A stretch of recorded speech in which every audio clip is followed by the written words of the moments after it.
नमस्कार। कार्यक्रम स्थानीय खबरमा स्वागत छ। म आशुतोष अर्याल। हामीले यस कार्यक्रममा स्थानीय तहहरूका सम्भावना, अवसर र चुनौतीका विषयमा कुराकानी गर्ने गरेका छौं। आजको कुराकानीमा हामीसँग हुनुहुन्छ लुम्बिनी प्रदेश अन्तर्गत नवलपरासी सुस्ता पश्चिम प्रतापपुर गाउँपालिकाका अध्यक्ष उमेश चन्द्र यादव। उहाँसँग पालिकाको समसामयिक विषयमा कुराकानी गर्नेछौं। यहाँलाई स्वागत छ। हस्, धन्यवाद। तपाईहरुले पालिकाको नेतृत्व गर्नु भएको 1 वर्ष हुन लाग्यो। यो 1 वर्षको अन्तरालमा प्रतापपुर गाउँपालिकाका जनताको दैनिकीमा प्रत्यक्ष प्रभाव पार्ने खालका काम चाहिँ के गर्नुभयो यहाँले? निश्चय पनि हामीले प्रतापपुर गाउँपालिकाका आम मतदाताले निर्वाचित गरिसकेपछि लगभग 1 वर्षको कार्यकाल सिद्धिन लाग्दा विगत 5 सालमा हुन नसकेका, चाहेको भए हुन सक्ने तर हुन सकेन। पहिलाको नेतृत्व चाहेको भए हुन सक्थ्यो, तर त्यो बेला पनि 5 वर्ष कार्यावधिका बीचमा हुन नसकेका धेरै कामहरू, जस्तै आफ्नै प्रशासनिक भवन नहुनु सबैभन्दा दुर्भाग्यपूर्ण कुरा छ। त्यो काम हामीले आउने बित्तिकै पहिलो बैठकबाट हामीले सुरुवात गरेका छौँ र अहिले 14 करोडको टेन्डर लगाएर हामीले प्रशासनिक भवन निर्माण कार्य प्रारम्भ गरेका छौँ।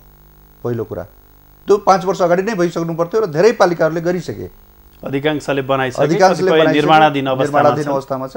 तर यो 5 वर्ष अवधि पर्याप्त हो त्यो बनाउनको लागि।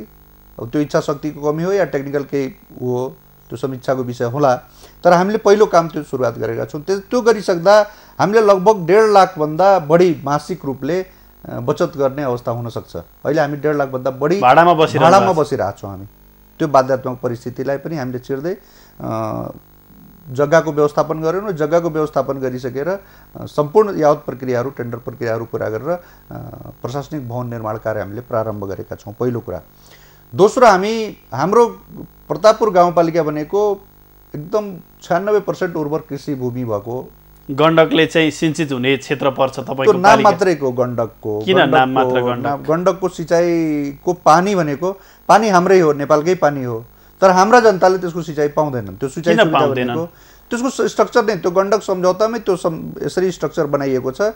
यो हाम्रोतिर दिइएको सम्झौता अनुसार दिइएको नहरका शाखाहरू पनि सिल्ट रिजेक्टरको रूपमा काम गर्छन्, न कि त्यसको मूल फाइदा भनेको भारत सरकारको उत्तर प्रदेश राज्यको विशेष गरी 3वटा जिल्लालाई, पडोसी हाम्रो छिमेकी जुन देवरिया, महाराजगञ्ज र गोरखपुर जिल्लाका 3वटा क्षेत्रलाई सिंचित गर्ने काम गर्छ। हामीले हेर्ने मात्रै हो। हामीसँग गण्डक सिँचाइको लगभग 14,000-15,000 क्युसेक पानी बगेको हेर्ने मात्रै गर्छौँ। त्यो पानीबाट तपाईहरुले चाहिँ यो सिँचाइ हामीलाई चाहिँ दिनु पर्यो, पानी चाहिँ हामीले पनि पाउनु पर्यो भनेर आवाज उठाउनु भएको छ? आवाज उठाउनु भन्दा नि त्यो गण्डक सम्झौता नै असमान सम्झौता छ। त्यो सम्झौता अनुसार त्यो बेला तत्कालीन अवस्थामा बनाइएका हाम्रा शाखा नहरहरू, पिपरपाती पर्सौनी माइनर र पिपरपाती शाखा र पर्सौनी शाखा भनेर 2टा शाखाहरू हामीलाई दिएको छ। यद्यपि एउटाबाट 120 क्युसेक र अर्कोबाट 44 क्युसेक पानी हामीले प्राप्त गर्नुपर्ने हो, तर त्यो 44 क्युसेक पनि हामी पाउँदैनौँ। अर्कोबाट 120 क्युसेक पाउने सम्भावना रहँदैन। किनभने रहँदैन भने त्यो हाम्रो नहरको स्ट्रक्चर र इन्डियन क्यानलको स्ट्रक्चर, जुन गण्डक नहरको स्ट्रक्चर छ, त्यो स्ट्रक्चरको बनावट नै भारतीय पक्षले आफ्नो डिजाइन अनुसार गरेको नाताले हाम्रो शाखा चाहिँ उहाँहरूको सिल्ट रिजेक्टरको रूपमा काम गर्छ। खालि सिल्ट मात्रै आउने गर्छ, पानीको ठाउँमा सिल्ट मात्रै आउने भए नाताले हामीले सिँचाइ सुविधा लिन पाउँदैनौँ। त्यस कारणले त्यसको विकल्पमा के हुन सक्छ त भन्ने हामीले सोच्यौँ र त्यो सोचिसकेपछि महँगो रूपमा अहिले हामीले डिजल खर्चेर पम्पिङ सेटबाट सिँचाइ गर्दा हामीले लगभग प्रति लिटर 175 रुपियाँभन्दा बढी डिजल खर्चेर सिँचाइ गर्नुभन्दा हामीले 10 टाइम्स बढी खर्च लाग्ने अवस्था हुन्छ। त्यस कारणले हामी निर्वाचित भएर आइसकेपछि अहिले हामी खेतमा विद्युतीय तारपोल, विद्युतीय सिँचाइ माध्यमबाट हामीले आफ्ना किसानहरूलाई सिँचाइ सुविधा उपलब्ध गराउने भन्ने योजना बनाएका छौँ। तदनुरूप हामीले काम अगाडि बढाउने काम अघि गरेका छौँ र त्यसै अनुरूप हामीले माटो परीक्षण प्रयोगशालाको पनि स्थापना गरेका छौँ। माटो परीक्षण प्रयोगशाला स्थापना भइसकेपछि हाम्रो माटो कुन माटोमा कुन बाली कुन समयमा उपयुक्त हुन्छ र त्यसको लागि चाहिने आवश्यक मल, खाद, विषादी लगायत कति आवश्यक छ त, हाम्रो माटोको लागि कति फस्फोरस चाहिन्छ, कति यसको क्याल्सियमको आवश्यकता छ, कति त्यसको आवश्यक तत्त्वहरू, न्युट्रिएन्टहरूको लागि मापनको लागि पनि हामीले माटो परीक्षण प्रयोगशाला स्थापना गरेर यी कामहरू हामी अगाडि बढाएका छौँ। तपाईहरुले चाहिँ पालिकामा संविधानले दिएको अधिकार अनुसार काम गरिरहनु भएको छ हैन? जनताको अपेक्षा पूरा गर्न चाहिँ दिनरात खटिरहनु भएको छ, तर पनि जनअपेक्षा चाहिँ पूरा हुन सकिरहेको छैनन्। जनताका आकांक्षाहरू चाहिँ पुरा हुन सकिरहेको छैनन्। तपाईँहरूले दिने सेवा र जनताको त्यो अपेक्षा बिचको तालमेल चाहिँ किन मिल्न सकिरहेको छैन? के लाग्छ यहाँले एउटा पालिकाको नेतृत्व गर्दै गर्दाखेरि चाहिँ जनअपेक्षा पुरा गर्न नसक्दा के लाग्छ आफैले? निश्चय पनि अझै यो अपेक्षा धेरै छन्। हेर्नुहोस्, हामी मानव हो, विकासको आदि अन्त हुँदैन। त्यसै कारणले मैले भने सुरुमै के निवेदन गरेँ भने हामीले 5 वर्ष विगतका 2074 सालमा निर्वाचित भएर आएका साथीहरूले गर्नुपर्ने धेरै कामहरू थियो। ती धेरै कामहरू गरिदिएको भए यो लोड हामीलाई हुँदैन थियो। यद्यपि म निर्वाचित भएर आइसकेपछि मैले मेरो नेतृत्वको रहेको कार्यपालिकाले हामीले विगतको 5 वर्षमा पनि रहेको बाँकी काम पनि गर्नुपर्ने छ र हाम्रो 5 सालको पनि काम गर्नुपर्ने छ। यद्यपि यही 5 सालको कार्यकालको अवधिभित्र हामीले विगतको 5 साल र यो 5 जोडेर 10 वर्षको काम यही 5 वर्षभित्र देख्ने अपेक्षा पनि जनताले गरेका छन्। र त्यही अनुरूप हामीले विभिन्न योजनाहरू हामीले जति लक्ष्य लिएका छौँ ती योजनाहरू अहिले सुरुवात हामीले 1 वर्ष कै अवधिमा हामीले सुरुवात चाहिँ गरिसकेका छौँ। र हामीले एउटा कमिटमेन्ट के गरेका छौँ भने जुन योजना हामीले सुरुवात गर्छौँ ती योजना हाम्रै कार्यावधिभित्र हामीले पुरा गर्ने प्रतिबद्धता गरेका छौँ। र जुन शिलान्यास गर्छौँ त्यसको उद्घाटन पनि हामी आफ्नै कार्यकालभित्र गर्छौँ या गराउँछौँ भन्ने प्रतिबद्धता हामीले लिएर अगाडि बढेका छौँ। तपाईँहरू चाहिँ वार्षिक नीति तथा कार्यक्रम बनाउन व्यस्त हुनुपर्ने जनप्रतिनिधिहरू चाहिँ अब सिंहदरबारमा योजनाहरू माग्दै बजेट माग्दै धाउनुपर्ने अवस्था आएको छ होइन? यो यस्तो हुँदाखेरि चाहिँ कस्तो लाग्छ? आफैलाई मूल्याङ्कन गर्दा एउटा पालिकामा बजेट चाहियो भनेर सिंहदरबारका ढोका ढकढक्याउँदै जाँदाखेरि चाहिँ कस्तो लाग्छ? निश्चय पनि यो आफैमा पनि अब नामले संविधानले त हामीले 2072 को संविधानले हामीले एउटा अधिकार दिएको छ। त्यो अधिकारलाई हामी आत्मसात गरेर अरू कामहरू त हामी अगाडि बढाएकै छौँ। तर बजेटिङको पार्टलाई हेर्दा निश्चित रूपले सङ्घीय सरकारमै आश्रित हुनुपर्ने धेरै कुराहरू छ। जस्तै मेरै प्रतापपुर गाउँपालिकाको कुरा गर्नुहुन्छ भने प्रतापपुर गाउँपालिका भनेको हाम्रो नवलपरासी जिल्लाकै सबभन्दा भूगोलमा पनि सबभन्दा ठुलो गाउँपालिका, सबभन्दा बढी क्षेत्रफल भएको, सबभन्दा बढी जनसङ्ख्या भएको पनि गाउँपालिका। 41,315 जना हुन्छ। त्यो अहिले अपडेट भएको छ, अहिले फेरि नयाँ बढाएको छ, त्यो नयाँ अपडेट आइसकेको छैन। तर हाम्रो सबभन्दा बढी जनसङ्ख्या र भूगोल पनि लगभग 87 वर्ग किलोमिटर क्षेत्रफल भएको हाम्रो पालिका हो। अब यो पालिकामा लगभग हाम्रो शिक्षाको अवस्था हेर्ने हो भने शिक्षाको अवस्था एकदम कमजोर छ। शिक्षाको अवस्था किन कमजोर हुन पुग्यो? सुगम भूगोल भइकन पनि अब तराई भूगोलकै दुर्गम जस्तो चाहिँ किन हुनु पुग्यो प्रतापपुर गाउँपालिका? होइन, विगतको 5 वर्षमा मैले सुरुमै निवेदन धेरै कामहरू गर्नुपर्ने थियो, शैक्षिक सुधारका कामहरू धेरै गर्नुपर्ने अवस्था थियो। तर तत्कालीन अवस्थाका जनप्रतिनिधि साथीहरूले त्यति ध्यान नदिएर यो अवस्था भएको मैले मान्छु। यसको नैतिक जिम्मेवारी हामीले लिनुपर्छ। र म आइसकेपछि मैले शैक्षिक सुधारको लागि हामी कहाँ रहेको विज्ञ टोलीहरूको एउटा समूह गठन गरेर त्यो समूहले दिएको प्रतिवेदनको आधारमा केही शिक्षक साथीहरूलाई हामीले अन्यत्र पनि अन्य विद्यालयहरूमा पनि कामकाज खटाएर भए पनि ती विद्यालयहरूमा लगभग हामी कहाँ रहेको 31 वटा सामुदायिक र संस्थागत धार्मिक विद्यालयहरू, त्यस्तै 23 वटा हामीसँग संस्थागत विद्यालयहरू छन्। ती सबै गरेर 54 वटा विद्यालय र त्यसमा अध्ययनरत लगभग 54 वटा विद्यालयमा 14,000 विद्यार्थीहरूको भविष्यसँग जोडेर हामीले यी कुराहरूलाई अगाडि बढाएका छौँ। र निश्चय पनि यसको प्रतिफल सुरुवात मात्रै हामीले गरेका छौँ। यो सुरुवातले प्रतिफल लिन केही टाइम लाग्छ र हाम्रो कमिटमेन्ट के भने हाम्रा सबै विकास गरेर कुनै अर्थ छैन जब शैक्षिक विकास हामीले गर्न सक्दैनौँ। हाम्रो भविष्यका आउने कर्णधारहरू तपाईँहरूले चाहिँ अब शैक्षिक गुणस्तर सुधारमा चाहिँ काम गर्नु भएको छ होइन? आफ्नो यो नेतृत्व कार्यकाल पुरा गर्दै गर्दाखेरि चाहिँ कस्तो बनाउनुहुन्छ? के सुधार गर्नुहुन्छ तपाईँ? होइन, शैक्षिक क्षेत्रमा हाम्रो कमसेकम जुन अहिलेको अवस्था हामीले अन्य संस्थागत विद्यालयहरूको तुलनामा जुन सामुदायिक विद्यालयको स्थिति छ, कम्तीमा अरू धेरै नगरे पनि संस्थागत विद्यालयको रिजल्ट र सामुदायिक विद्यालयको रिजल्ट पनि हामी इक्वल गर्न सक्यौँ भने निश्चय पनि यो ठुलो उपलब्धि हुन्छ। सम्भव छ त्यति गर्न? प्रयास गर्दैछौँ, हामी प्रयास गर्दैछौँ र मलाई लाग्छ यो प्रयास चाहिँ निरन्तरता, यसमा बाधा अडचन भएन भने ठुलो सिन्डिकेट पनि रहेछ। हेर्नुहोस्, शैक्षिक जगतमा यो शिक्षाको विभिन्न सङ्घ सङ्गठनहरूको त आफ्नै एउटा छ, त्यसलाई सकारात्मक रूपले नै लिनुपर्छ। तर विभिन्न शिक्षक साथीहरूको आफ्नै सञ्जाल रहेछ। त्यो सञ्जालले पनि हामीलाई कहिलेकाहीँ अनावश्यक दुःख दिने काम चाहिँ गर्छ। तर ती चुनौतीहरूलाई पनि हामीले अवसरको रूपमा प्रयोग गरेर अगाडि बढिरहेका छौँ। तपाईँले नेतृत्व गर्नुभएको पालिका कृषि भण्डार हो होइन? पछिल्लो समय कृषि भण्डारमा जति उत्पादन हुनुपर्थ्यो, जति अन्नहरू चाहिँ उत्पादन हुनुपर्थ्यो, त्यो चाहिँ कम हुँदै गइरहेछ। यसलाई बढाउने खालको योजना चाहिँ के ल्याउनु भएको छ? निश्चित रूपले हामीले किसानलाई जबसम्म समृद्ध गर्न सक्दैनौँ तबसम्म कुनै विकासको परिकल्पना गर्नु नै बेकार हो। हेर्नुहोस्, मैले सुरुमै निवेदन गरेँ, हामी जब किसानको उत्पादन लागत घटाउन जति सक्छौँ जति हामीले उत्पादन लागत घटायौँ त्यति नै किसानलाई हामीले समृद्ध बनाउन सक्छौँ। त्यसकारणले मैले निवेदन गरेँ हामीले समयमै किसानहरूलाई उन्नत जातको बिउ बिजन, सही समयमा किसानको बाली खरिद व्यवस्था, बजार व्यवस्था र त्यसको भुक्तानी प्रक्रिया सुनिश्चित गराउन सक्यौँ भने मात्रै हामी गर्न सक्छौँ। यद्यपि मल खादको त समस्या राष्ट्रिय समस्या नै छ, तर पनि हामीले के भनेका छौँ भने यदि कुनै अवस्था त्यस्तो बन्छ भने हामीले आफ्नै स्थानीय लेभलमा पनि मित्र राष्ट्र भारतका विभिन्न निकायहरूसँग समन्वय गरेर, त्यो कानुनी अलिकति अडचन हामीले पनि छ, त्यो बाध्यता छ, तर भयो भने हाम्रो पालिकाको लागि पुग्ने मल खाद व्यवस्थापन हामीले स्थानीय स्तरमै जो गर्ने तयारीमा हुनुहुन्छ, त्यो हामी गर्न सक्छौँ। तर त्यसको लागि सङ्घीय सरकार र प्रदेश सरकारले हामीलाई आवश्यक सहजीकरणहरू गरिदिनुपर्ने। कृषकको कृषि उपजमा चाहिँ जुन लागत छ त्यो घटाउने योजना चाहिँ कस्तो छ? निश्चित रूपले कृषिको उत्पादन लागत घटाउने योजना भनेको मैले सुरुमै के निवेदन गरेँ भने हामीले माटो परीक्षण प्रयोगशाला स्थापना गरिरहँदा त्यो माटोमा कति मल खादको आवश्यकता हो त्यसले एक्ज्याक्ट पत्ता लगाउँछ। हामी हाफेजर्डली युरिया, डिएपी, पोटास र विषादीहरू प्रयोग गरिरहेका हुन्छौँ। त्यो कति कुन मात्रामा हामीले मल खाद प्रयोग गर्दा त्यो बालीलाई हामीले राम्रो उत्पादन लिन सक्छौँ भन्ने कुरा त्यो माटो परीक्षण प्रयोगशालाबाट हामीलाई थाहा हुन्छ। ती किसिमका कुराहरू गऱ्यौँ भने हामीले अनावश्यक रूपले कृषकलाई त्यही अनुसारको तालिमहरूको व्यवस्था गर्नुभएको छ। एक्ज्याक्टली त्यो सुरुवात गरिसकेका छौँ हामीले।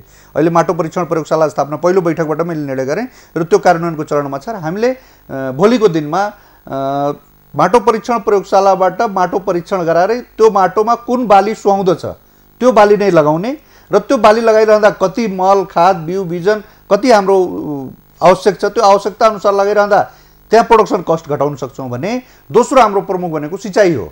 त्यो सिँचाइमा अहिले पम्पिङ सेटबाट सिँचाइ गर्दा हामीले महँगो मूल्य तिरेर सिँचाइ गरिरहेछौँ। गण्डकको स्थिति मैले यहाँहरूले बताइ नै सकेँ। अब हामीले त्यसलाई कृषि विद्युतीकरणसँग जोड्यौँ भने, विद्युतका माध्यमले हामीले सिँचाइ प्रणालीलाई स्थापित गर्न सक्यौँ भने निश्चित रूपले हामी उत्पादन लागत धेरै घटाउन सक्छौँ।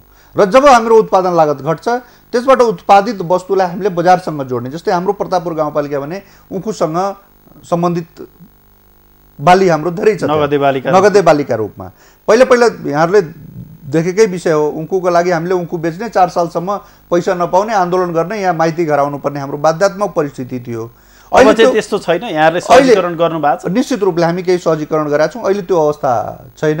अहिले अवस्था धेरै सुधारोन्मुख, सबै त नभनौँ तर धेरै सुधारोन्मुख भएको छ। र विगतमा 2-3 वर्षदेखि बन्द रहेका चिनी मिलहरू, मेलै पालिकाभित्र बन्द रहेका चिनी मिलहरूलाई पनि हामीले आफ्नै पालिकाकै पहलमा ती स्था सञ्चालकहरूलाई बोलाएर आवश्यक कमिटमेन्ट गरेर मिलहरू सञ्चालन गर्न लगाएका छौँ, जसले गर्दा केही हदसम्म रोजगारी पनि त्यहाँका आम जनताले पाएका छन् भने किसानहरूलाई पनि सहजता भएको छ। अहिले हेर्ने हो भने युवा पलायनको अवस्था छ। दक्ष जनशक्ति चाहिँ विदेश पलायन हुने एउटा लहरकै रूपमा चलिरहेछ, स्वदेशमा केही हुन्न भन्ने खालको छ। एउटा पालिकाको नेतृत्व गर्दै गर्दा चाहिँ यहाँले प्रतापपुरका जनतालाई भनौँ, त्यहाँको दक्ष जनशक्तिलाई स्थानीय स्तरमै रोजगारी दिने खालका योजना चाहिँ के छन् यहाँ? निश्चय रूपले अहिले मैले सुरुमै के निवेदन गरेँ, दक्ष जनशक्ति भयो भने हामीलाई सहज हुन्छ काम लगाउन पनि, काम गराउन पनि, या कुनै उद्योग धन्दामा त्यसलाई लबिङ गरेर त्यस्ता बेरोजगार युवाहरूलाई त्यहाँ रोजगार सञ्चालन गर्न पनि। अहिले मलाई बताउँ, मैले शिक्षामै पहिले हाम्रो शिक्षा नै प्रायोरिटी राख्यौँ। त्यस कारणले पनि अहिले म निर्वाचित भएर आइसक्दा हाम्रो अवस्था के छ भने मैले सुरुमै निवेदन गरेँ, हामीसँग 31वटा सामुदायिक र धार्मिक विद्यालयहरू छन्।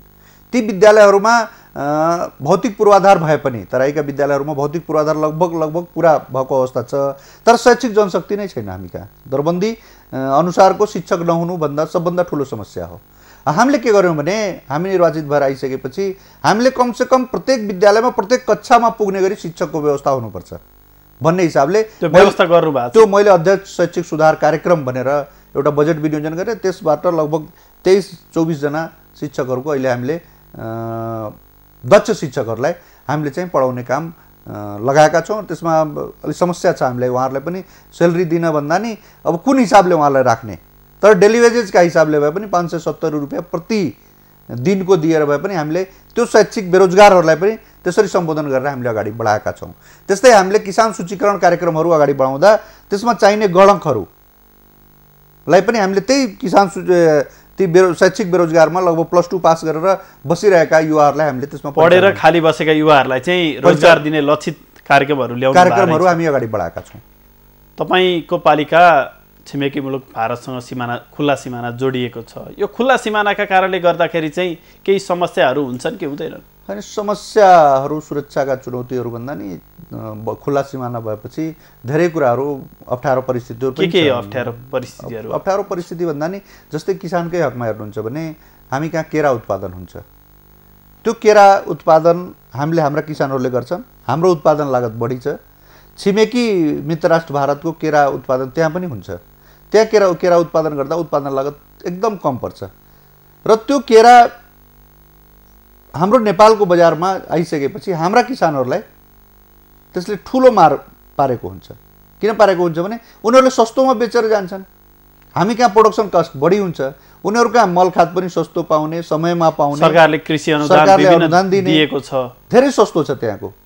त्यसकारण त्यो सस्तो केरा चाहिँ हाम्रो बजारमा आएर, नेपाली बजारमा आएर नेपाली उत्पादनले बजार नपाउने अवस्था छ, बाध्यात्मक परिस्थिति हुन्छ, जसले गर्दा किसानहरू निरुत्साहित हुँदै गइरहेको अवस्था हामीले देखेका छौँ। त्यसलाई न्यूनीकरण गर्न चाहिँ अब के गर्नुहुन्छ? त्यसलाई न्यूनीकरण गर्नको लागि हामीले स्थानीय प्रशासनसँग समन्वय गरेर कम्तीमा पिक आवर जति हुन्छ हाम्रो केरा बेच्ने समय भदौको लास्टदेखि कम्तीमा मङ्सिरसम्म यो 2-3-4 महिना चाहिँ हामीले स्थानीय प्रशासनलाई सँग समन्वय गरेर त्यस्ता कार्यहरू अन्य पनि छन्, केरा भन्दा नि अन्य उत्पादित सामानहरू पनि छन्, त्यस्ता सामानहरूलाई हामीले निर्यात चाहिँ बन्द गऱ्यौँ भने र हाम्रा उत्पादनहरू बजारमा बेचिसकेपछि त्यस्ता निर्यातहरू खुल्ला गर्ने काम गऱ्यौँ भने त्यो यद्यपि हामीसँग प्रदेश सरकार र सङ्घीय सरकारका विभिन्न लाइनिङ एजेन्सीहरूसँग हामीले समन्वय गर्नुपर्ने हुन्छ र त्यो समन्वयकारी भूमिका हामी निर्वाह गरिरहेका छौँ र आउने दिनहरूमा पनि हाम्रा किसानहरूलाई कसरी समृद्ध गर्न सक्छौँ त्यतिर हामी उन्मुख भएका छौँ। तपाईँको पालिका सुगम ठाउँमा भइकन पनि विकास निर्माणको हिसाबले चाहिँ दुर्गम जस्तो छ होइन, तराईको नि अलिकति पिछडिएको पालिका जस्तो भूगोलको हिसाबले होइन कि विकास निर्माणका हिसाबले चाहिँ पछाडि परेको छ। यसलाई पछाडि पर्नुमा विगतका नेतृत्वहरूले कमी कमजोरी भनेर अघि यहाँले भन्नुभयो, त्यसलाई चाहिँ सुगम बनाउन यहाँहरूको योजना कस्तो छ? प्रदेश सङ्घसँग चाहिँ यहाँले कस्ता खालका समन्वय गरिरहनु भएको छ? के योजना माग्नु भएको छ? मैले सुरुमै निवेदन गरेँ, हामीले धेरै गर्न थाल्यौँ भने केही गर्न सक्दैनौँ। त्यसकारण 5 वर्ष कार्यावधिका भित्र हामीले 10 वर्षको काम गर्नुपर्ने मैले सुरुमै निवेदन गरेर त्यो 10 वर्षको कार्ययोजना सहित हामी 5 वर्षभित्र यो गर्छौँ भन्ने कुरा हामीले फाइन्ड आउट गरेका छौँ। जस्तै हामीले प्रशासनिक भवन निर्माण काम सुरु गरिसकेका छौँ। हाम्रो कार्यकालभित्रै प्रत्येक खेतमा सिँचाइ पुर्याउनको लागि हामीले विद्युतीय प्रणालीबाट पोल, तार, ट्रान्सफर्मर लगायतका व्यवस्थापनहरू गर्ने दोस्रो काम गर्छौँ हामीले। तेस्रो हामीले एउटा ड्रिम प्रोजेक्ट हामीले के गरेका छौँ भने हाम्रो पालिकाको सबै बाटोहरूलाई, किनभने बाटो बनेन भने कुनै विकास देखिँदैन, त्यसकारण बाटोलाई जोड्नको लागि हामीले 1 नम्बर वार्डबाट 9 नम्बर वार्डलाई जोड्नको लागि लगभग 29 किलोमिटरको चक्करपथ निर्माण कार्यलाई अगाडि बढाएका छौँ र त्यसमा त्यो हाम्रै खालि पालिकाको उसले मात्रै हुँदैन, त्यो पालिका भन्दा नि पालिका, प्रदेश सरकार र सङ्घीय सरकार तिनटै मिलेर हामीले त्यो कामलाई अगाडि बढाउँछौँ। त्यस्तै हामी कहाँ खानेपानीका ओभरहेड ट्याङ्कहरू 2टा निर्माण भएर बसिसकेका छन् भने 6वटा निर्माणाधीन अवस्थामा रहेका छन्। त्यो 2टालाई सञ्चालन गर्न सक्यौँ भने पनि अहिले ठुलो उपलब्धि छ। ओभरहेड ट्याङ्क बनेको छ, पानी सञ्चालन हुँदैन, त्यसलाई किन हुँदैन? त्यही त मैले भने नि, हिजोको दिनमा गर्नुपर्ने धेरै कामहरू तत्कालीन नेतृत्वकर्ता साथीहरूले बुद्धि नपुगेर हो या गर्ने इच्छा शक्ति नभएर हो। दुर्भाग्य कुरा के छ भने म नेतृत्व गरेर आइसक्दा विगतका 5 वर्षमा धेरै कुराहरू गर्न सकिन्थ्यो भने, जस्तै हामी अहिले यहाँ काठमाडौँ आएका छौँ। तपाईँहरूले चाहिँ झस्काउनु भएन विगतको नेतृत्वलाई चाहिँ पालिकामा यो सुधार गर्नुपर्छ? दुर्भाग्य के रह्यो भने तत्कालीन नेतृत्व एक्सिडेन्ट पर दुर्घटनामा उहाँको निधन भयो, उपाध्यक्षले नेतृत्व गरिन् र उपाध्यक्षले त्यो मेसोर नपाएर पनि हुनसक्छ मलाई लाग्छ। किनभने त्यो तथ्याङ्कले के देखाउँछ भने प्रत्येक पालिकालाई राष्ट्रिय योजना आयोगले पनि बजेट विनियोजन गरेको हुन्छ, अर्थ मन्त्रालयले पनि बजेट विनियोजन गरेको हुन्छ, विभिन्न लाइनिङ मिनिस्ट्रीहरूले पनि बजेट विनियोजनहरू गरेका हुन्छन् विभिन्न तह हिसाबले। तर प्रतापपुर गाउँपालिकाको इतिहास के रह्यो भने विगतको 5 वर्षको अवधिमा न त राष्ट्रिय योजना आयोगले पैसा बजेट हालेको छ, न त अन्य पालिकाको सामान्यकरण र सम्पूरक अनुदान बाहेक कुनै पनि बजेट ल्याउने प्रयासै गरिएन जस्तो मलाई लाग्छ र त्यो ल्याइएको भएको बजेट पनि फ्रिज गराउने काम गरियो र काम चाहिँ नभएकै कारणले त्यहाँ पछडिएको अवस्था देखिएको छ। म यहाँहरूलाई के एउटा गर्न चाहन्छु भने हामीले जुन कमिटमेन्ट गरेका छौँ हिजो जनतासँग निर्वाचनमा सहभागी भइरहँदा, यो 5 वर्षभित्र हामीले 5-6वटा देखिने काम, ठुला काम गरेरै छोड्छौँ। मैले अघि पनि इङ्गित गराएँ। यहाँले चाहिँ जुन खालको प्रतिबद्धता जाहेर गर्नुभएको छ, जनतालाई चाहिँ जुन खालको अपेक्षा पुरा हुन्छ भन्ने खालको विश्वास दिलाउनु भएको छ, त्यो पक्कै पनि पुरा हुन्छन् होला। तर पनि अहिले पालिका प्रमुखहरू, पालिकाका जनप्रतिनिधिहरू चाहिँ साना टुक्रे योजना लिएर सिंहदरबार धाउँदै भनेर विभिन्न सञ्चार माध्यममा आइराखेका छन्। यहाँहरू पनि त्यस्तो योजना चाहिँ मेरो पालिकाको यो योजनामा बजेट पारिदिनु पर्यो, यस्तो गरिदिनु पर्यो भन्दै धाउनु पर्ने अवस्थामै हुनुहुन्छ होला। यसलाई अन्त्य गर्न चाहिँ सङ्घीय सरकारले र प्रदेश सरकारले के गर्नु पर्यो? सबै पालिकालाई चाहिँ समान ढङ्गले बजेट बाँड्नका लागि चाहिँ कस्तो खालको संयन्त्र आवश्यक पर्छ? होइन, निश्चित रूपले यो अहिलेको सङ्घीय सरकार र प्रदेश सरकारले हामीलाई टुक्रे योजना भन्दा नि वडाले गर्ने काम हो। त्यो मैले देखिरहेको छु। हाम्रो लुम्बिनी प्रदेशले पनि 1-1 लाख, 1.5 लाख, 2-2 लाखको योजनाहरू हालिरहेको अवस्था छ। त्यो समिति बनाएर काम अनुत्पादक क्षेत्रमा खर्च गरिरहेको अवस्था छ। हामी जबसम्म किसानलाई, विशेष गरी किसानलाई फोकस गरेर यस्ता कृषि विद्युतीकरणका कार्यक्रमहरू र कृषिमा जस्तै उखु किसानहरूलाई हार्भेस्टिङ गर्नको लागि हामीले कृषि उपकरणहरू, त्यस्ता साइन्टिफिक अहिले जति पनि उपकरणहरू आइरहेको छ नि, ती उपकरणहरू या किसानलाई कसरी हामीले समृद्ध बनाउन सक्छौँ र किसानको उत्पादन लागत, जीवन स्तर उकास्नको लागि उनीहरूको उत्पादन लागत हामी कसरी घटाउन सक्छौँ, त्यो हाम्रो सबभन्दा पहिलो चुनौती हो। त्यो उत्पादन लागत हामी घटाउन सक्यौँ भने र उत्पादित वस्तुलाई बजारसँग जोड्ने काम मात्रै गर्न सक्यौँ भने पनि किसानले आफै पनि गर्न सक्छ धेरै कुराहरू। यहाँको पालिकामा उत्पादन भएको कृषि उपजले बजार पाउने अवस्था छ कि छैन? अहिलेसम्म पाइरहेको छ। मैले भने नि सुरुमै निवेदन गरेँ, हाम्रो प्रमुख बाली भनेकै उखु र केरा हो। त्यो अहिलेसम्म व्यवस्थित भइरहेको। केरामा थोरै चुनौती छ। उखुको अहिले धेरै समस्याहरू पहिला थिए, ती समस्याहरू क्रमशः समाधान हुँदै गइरहेका छन् र हामीलाई अपेक्षा के छ भने हामी आफ्नो कार्यकालभित्र एउटा किसानलाई देखिने गरी, हाम्रा पालिकाभित्रका किसानलाई देखिने गरी केही ठोस कामहरू हामी अगाडि बढाएका छौँ। त्यसलाई मूर्त रूप हामी दिन्छौँ। सङ्घ र प्रदेशसँग चाहिँ पालिकाको समन्वय कस्तो खालको हुँदो रहेछ? प्रदेश र सङ्घसँग हामीले समन्वयात्मक भूमिका निर्वाह गरिरहेका छौँ। यद्यपि सङ्घ सरकारसँग हाम्रो बाध्यात्मक परिस्थितिमा पनि हामी कतिपय ठाउँमा ठोकिनुपर्ने अवस्था हुन्छ। जस्तै हामी कहाँ प्रमुख प्रशासकीयको व्यवस्था पनि सङ्घीय सरकारले गर्ने गरे हुन्छ। कतिपय ठाउँमा के हुन्छ भने राजनीतिक आस्था प्रतिशोधको आधारमा पनि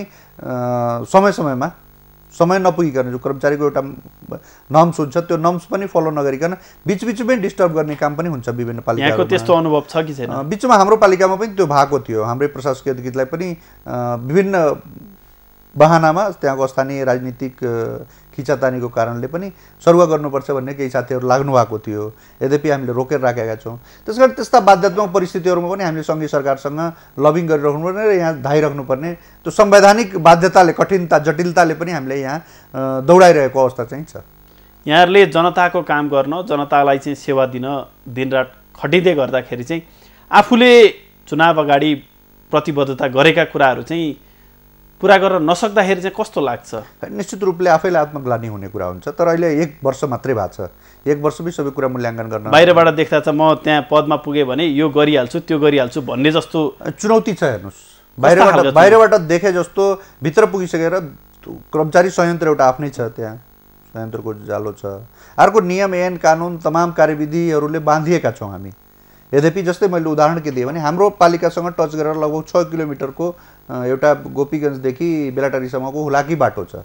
त्यो हुलाकी बाटो अहिले सङ्घीय सरकारले सञ्चालन गरिरहेको छ, सङ्घीय सरकारले निर्माणाधीन छ त्यो। अब त्यो बाटो नबनुन्जेलसम्म हाम्रो विकास देखिँदैन, बाटो बिग्रिया छ। अब त्यसमा हामीले पैसा हाल्न खोज्यौँ भने हाम्रो बेरोजु आउँछ। एउटै आयोजनामा चाहिँ प्रदेश सङ्घको र स्थानीय सरकारको पनि बजेट गयो, दुरुपयोग भयो भनेर आइराखेका छन्। त्यस्तो अवस्था छ कि छैन? त्यस्तो प्रतापपुरमा छैन। त्यस्तो प्रतापपुरमा अब हामी कार्यक्रमको अन्त्यतिर छौँ होइन? यहाँले चाहिँ कस्तो बनाउनुहुन्छ? आफ्नो कार्यकाल सकिँदै गर्दाखेरि प्रतापपुर गाउँपालिकालाई चाहिँ कस्तो बनाउनुहुन्छ? कस्तो सपना देखेर चाहिँ नेतृत्वमा होमिनु भएको छ? होइन, हामीले एउटा स्लोगन नै दिएका छौँ, हामी सबैको सार्थक प्रयास, प्रतापपुरको समग्र विकास। र सुरुमै मैले निवेदन गरेँ, हामी विगतको 5 वर्षमा बाँकी रहेका धेरै कामहरू र अहिलेको 5 वर्षभित्र हामीले जनतासँग गरेका कमिटमेन्टहरू ती सबै गरेर हामीले 10 वर्षको काम यही 5 वर्षभित्र गर्ने हामीलाई चुनौती छ र त्यो गर्नै पर्छ भन्ने हाम्रो हो। त्यसलाई कुनै इफ बटले हामीले रोकिने अवस्था छैन। त्यसकारण त्यस्ता कामहरू जुन हामीले लक्ष्य लिएका छौँ समग्र रूपले समृद्ध प्रतापपुर बनाउने, त्यो प्रतापपुर समृद्ध बनाउनेमा सबै आम राजनीतिक दलका नेता कार्यकर्ता, पूर्व जनप्रतिनिधि, वर्तमान जनप्रतिनिधि लगायत सबै नागरिक समाजका आम प्रभुत्व वर्गलाई मैले के आग्रह गर्न चाहन्छु, हामीलाई सकारात्मक सहयोगको अपेक्षा यहाँहरूसँग छ भने त्यो सकारात्मक सहयोग गरिरहँदा यदि म लगायत मेरा कार्यपालिकाका पनि केही साथीहरू हामी कतै आफ्नो लक्ष्यबाट विचलित भइरहेका छौँ भने हामीले सचेत गराउने काम पनि यहाँहरूकै हो। त्यो समय समयमा हामीलाई खबरदारी गरिदिने, सचेत गराइरहने र हामीले जुन लक्ष्य प्राप्ति गरेका छौँ त्यो लक्ष्य प्राप्तिको लागि जुन हामीले बाटो समाएका छौँ त्यो बाटोमा यहाँहरू सबै हातेमालो गरेर अगाडि बढिदिनु हुन म हार्दिक अनुरोध गर्न चाहन्छु। हस्, यहाँले जुन लक्ष्य लिनु भएको छ त्यो पुरा होस्, यहाँलाई अग्रिम शुभकामना। हस्, धन्यवाद। हस्, आजको स्थानीय खबरमा हामीसँग हुनुहुन्थ्यो नवलपरासी सुस्ता पश्चिम प्रतापपुर गाउँपालिकाका अध्यक्षसँग पालिकाको समसामयिक विषयमा छलफल गर्यौं। अर्को साता नयाँ विषयवस्तुका साथ उपस्थित हुनेछौँ। खबर भित्रको खबरको लागि हेर्दै रहनुहोला एबी न्यूज खबर। नमस्कार।